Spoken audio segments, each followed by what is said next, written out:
Hi guys, this is Ursula. I'm bringing you today a back bending flow where we build strength and flexibility. Come into Dandasana, mountain pose, with your feet together and breathing that spine nice and tall, reaching your arms up and bring your arms alongside your body. And again, stretch that spine and then release.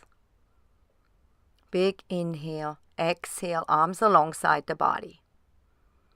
So we're going to find here the middle of our mat and we're going to swing the arms up again and swing all the way down and release the breath. So inhale. Can make a sound. Exhale. And again, inhale. Bend your knees. Exhale. Everything out. Warming up the body, getting our spine ready for that flow. And cactus. So I'm turning here a little bit sideways so you can see my hand position. We're going to get ready for our first back bend. So you may just interlace opposite hand to opposite elbow or find a reverse prayer in between your shoulder blades. Inhale, squeeze your thighs together, push your hips forward, lengthen to the sternum, and then roll your shoulders onto your back. Don't worry about your head if you're new to that. You do not have to let your head fold back all the way. Just keep that spine long, that chest lengthening, and the hips thrust forward. And then release your hands, reach your arms up and your spine, cactus. And then we're going to roll all the way down again. So as we're working here, you're going to see lots of different movements between rounding, flexing, twisting. Those are all healthy moves we do in yoga to keep our spine flexible, healthy, and bendable. And even if you have mild back pain issues, those flows, those moves will make a dramatic difference. And we're going to do this again. Find your hand position behind your back, legs squeeze together. And then thrust your hips forward, lengthen the sternum, and coming all the way as far back as you feel comfortable, I should say. Let's let that breath flow in and out. And release the arms and roll your shoulders down and let your torso drape over your legs. You may bend your knees and you also can bring your hands behind your calves to pull in. Couple breaths here.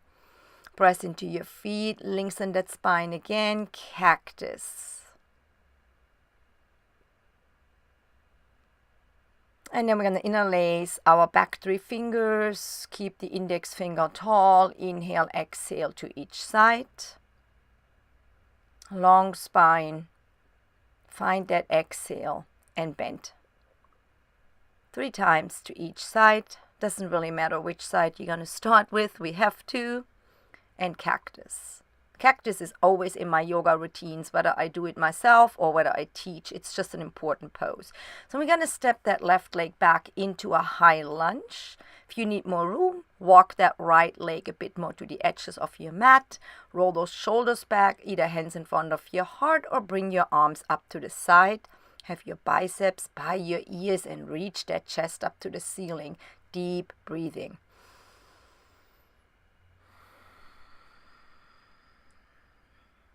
Find how it works for you, where you want to place your arms. I like to roll my shoulders back and increase the back bend, what that pose gives us.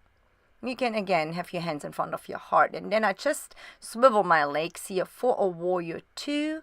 So we keep the hips nice and open because when we have open hips, it helps again with our spine health. And we're going to reverse. Stretch here the right side of the body. And then we're coming in side angle pose. Please feel free to use blocks as you need to.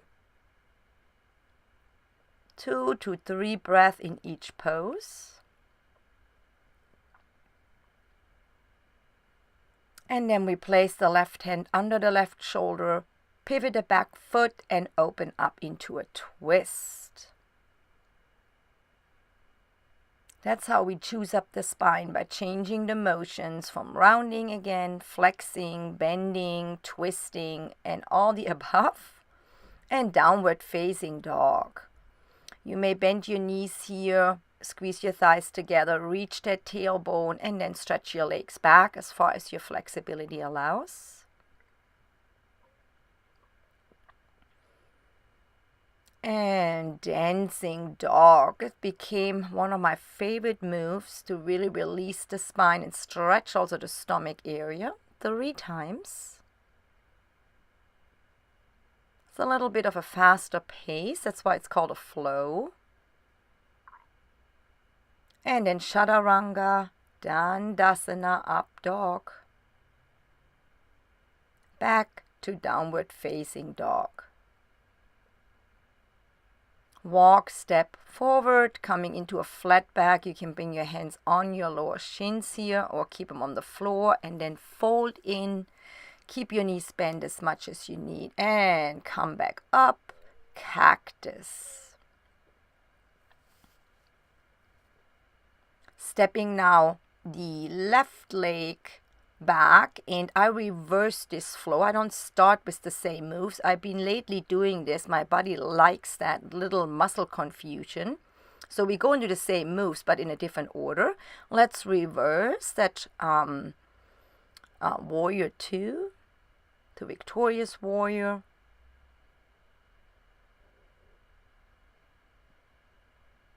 And back to side angle pose. On the left side, reach up. You may also tuck that top arm behind your lower back. Feel free to do that.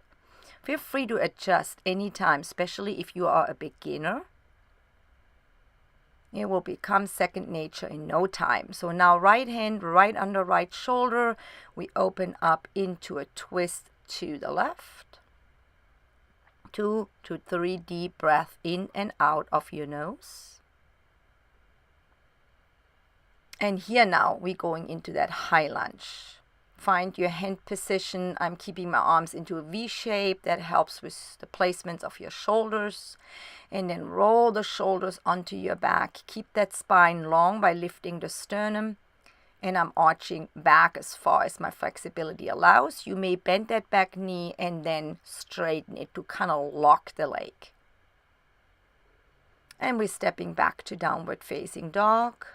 Feel free to walk the dog here. Bend your knees again. Lengthen that tail. Get a lot of height out of it. Breathe deep. And again, here, plank and dancing dog. Keep your legs straight in dancing dog and keep them elevated and keep them together. 3 times. And Chaturanga Dandasana, upward facing dog. And roll over your feet, downward facing dog. Child's pose is always there if you need a break. Join us when you gain your strength back. And then we walk slowly or step forward, flat back on an inhale, exhale, fold. Come all the way back up. Reach your arms for length and side bend.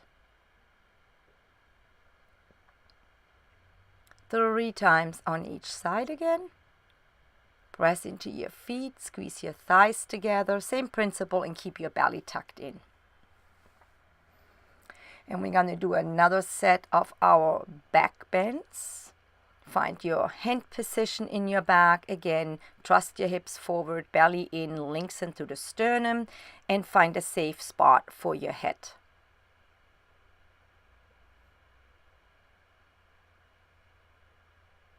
It's good for your thyroid as well, to bring fresh blood to your thyroid, gives you energy.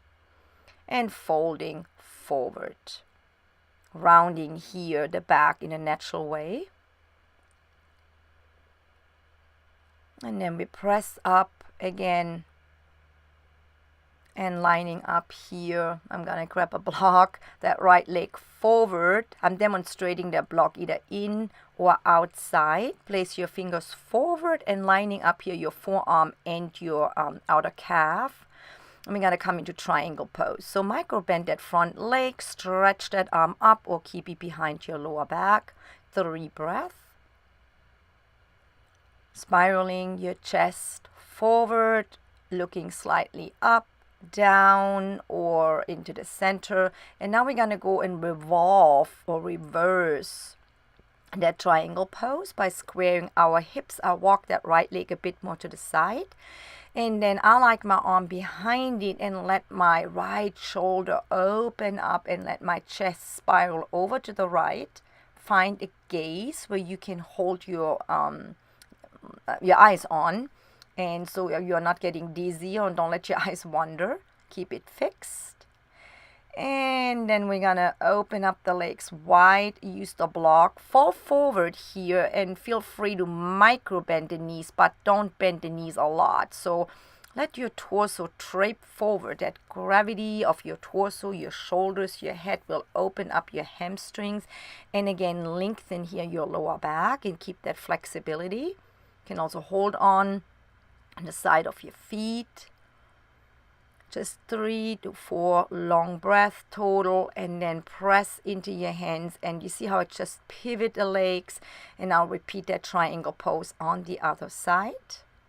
Lengthen that spine, and then let that top shoulder lead you as you open up.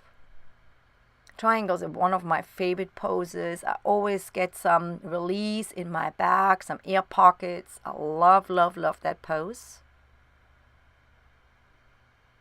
And then block comes here under the right shoulder in line. Step it in a little bit. Square the hips the best you can. Again, you might walk out that left leg to the edge of your mat to have more traction, more room. And then we open up towards the left. Once you get more advanced, you can take the block on the opposite ankle, the outside, but that is not necessary. And then step it back, downward facing dog. Long tail to the ceiling, straight nice legs, and dancing dog. Releasing that spine from the twist we just did. Inhale and exhale back to downward facing dog. If you're confused about the breath, just let your breath organically flow. So now we're going to come down here on all fours position, stretching out the right hand and the left leg. Flex your toes, go for length here. Bend that left knee, find your big toe, roll your shoulders onto the back, strong bottom arm, and then lifting that bent knee high up and open here the chest. And again, we arching here the back. 2 or 3 breaths total. And then we're going to lengthen out one more time. Bring hand and leg down and switch. Long spine. Think about you want to create space in your vertebrae. Bend the knee. Go with your left hand. Find the big toe. That's important. So the shoulder goes into the socket where it needs to be. Lift that knee high. That's key here for the back bend. And then you find the gaze, what's comfortable for your head. Open the chest a little bit here, and now lengthen out again. And then setting knee and arm down, child's pose. 3 nice, long, relaxed breaths. Bring the awareness onto your back, where you feel tingling, opening up, warmth. Those are all good signs that you're building strength and flexibility. Now we bring that right leg forward. Feel free to use 2 blocks under your hands. Coming onto the cushion part of that left knee. Hands on your upper thigh, not on the knee. And then again through the side, reach up your arms, stretch them far behind you. Have your bicep by your ears to arch your back. And roll the shoulders back and let your bent elbows, arms dangle. And then again, feel comfortable to place your head in a position of your liking. Reach that chest to the ceiling. And then hands either on blocks, guiding your hands, stretching that right leg. So here again, we're lengthening and rounding the back, what we previously arched. And you can hold on here to your left foot. If you have that flexibility, feel free to play around in that pose. And then we bring it back, and I'm going to get ready for cat-cow. in between, the other side. Exhale, pull everything up, tuck your chin into the chest. Inhale, arch, reach your chest through your straight arms. Exhale, round again. Just 2 times. And then we bring in the left leg forward. See how much far forward I bring that leg? So once I bend it, it's in about a 90-degree angle. You can stay right here. Hands in front of your heart works too. Or bring your arms up again. Ears again by your biceps. Reach that chest up. You can also curl your back toes under. Open the shoulders if you like it in that pose. You can always use blocks under your hands. It's a deep, delicious back bend. Deep breathing in and out of your nose. And then straightening that leg, either guiding your hands with blocks or along the floor. Or mat, I should say. Deep stretching here, square the hips. And then bringing the leg back. And we're going to get ready for another round of 2 cat-cows. Here comes the cat. Releasing that spine in the cow pose. Tuck everything under, everything in. Pull that belly deep in the cat. We're going to come flat into our tummy. And we work in some more different poses for our back. So we're lifting the arms and the straight legs. Do not bend your knees. And even if you just lift it an inch off, that's how you start building a strong lower back. Once we have a strong lower back or working our way to it, we actually really preventing back pain. And usually back exercises are done in 3s. And then pulling here.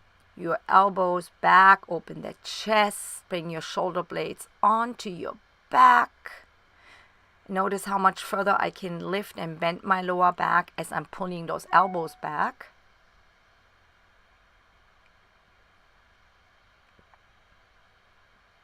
And relax in between.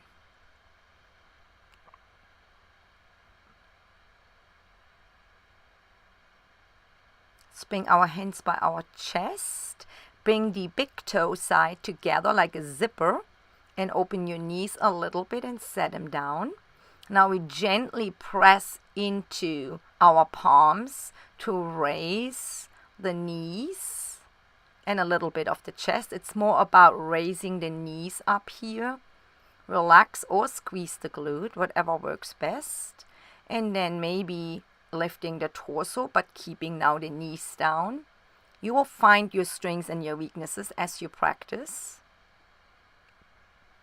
And again, reach up, let your head come slightly back as you're lifting up your gaze. I'm still pressing my big toes together and the sides of the legs, the inner side of my feet. And have my knees a bit open. Now I'm finding my feet, toes or ankles, and then I'm pushing here the feet into my hands so my shoulders go onto the back. My knees stay down on the first one and I lift the chest up. Now we do the opposite. Keep the torso as low as you can and lifting the knees up. So those all address different areas in your back and spine. And now we're going to go on the third one all the way up. So we're lifting the knees as we're pushing the hands and roll the shoulders onto our back. And try to lift up the chest. And we try to stay here for, I would say, between 1 and 3 breaths. It depends on your duration and the length of your breathing. And then we're going to come all the way down. And coming into seal pose. Legs spread out, heels turn in, and then press into your hands so your fingers pointing away from you. Coming all the way back down. And we're stepping it in for child's pose. Again, to round our spine and release the spine. Breathing here nice and deep. Enjoying your practice, enjoying this time for yourself. Then we're going to come on our knees and we get ready for camel pose. We're curling the toes under, reach one arm behind, finding the opposite heel. And then belly is in, and we're switching sides to warm up and prep. You can continue this switching the sides up. Make sure you press your hips forward, reach and lengthen the sternum, or you're bringing both hands on your calves, on your heels or ankles. Again, here, push the hips forward, reach that chest, arch that thoracic upper spine, and then find a comfortable spot for your head. You don't have to let it hang. You can have it straight, looking up. And come out slowly and sit down for Padmasana, folding forward over our straight legs after we're done with the cactus. We're gonna stay here for a couple nice deep breaths, letting that spine mold slowly. After all the arching, we want to round it, and often you feel a little discomfort in your spine. This is normal because we open up a lot of muscles and tendons and fascia. Just let that breath flow in and out of your nose organically. Bending your elbows once your stomach and chest hits your thighs. And if you can't quite go as slow, don't sweat it. You can also take a block, put it under your forehead. Have that block sitting below your knees. And we're going to come down, hug our knees into the chest, make a couple circles in each direction on the ceiling. Massaging that sacrum, that lower back, and happy baby pose. Stay still or rock it here from side to side. We're almost at the end of our practice. We're going to do a couple twists here on the floor. Taking now that left leg across, balance with your left arm on the floor and turn your head over the left shoulder. Opening up here again, breathing in your lower back and outer glute and hip. And switch it over here. One more time. Inhale, other side as the exhale comes. Bending that leg on the floor a little bit as you're bringing the toe behind the knee.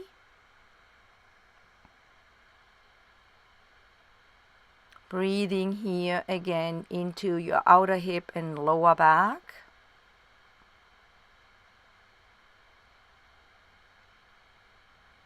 And then bending knees again into the chest. Lift your chest, shoulder and face towards your knee. Give yourself a deep squeeze as you inhale. And then slowly let go into Shavasana. You can bend your elbows into the cactus position if that's available for you. And let your breath flow. Now, thank you so much for practicing with me. Please leave me comments, subscribe to my channel, click the little notification bell. Let me know what you want to see next, and I'll see you soon. Be blessed.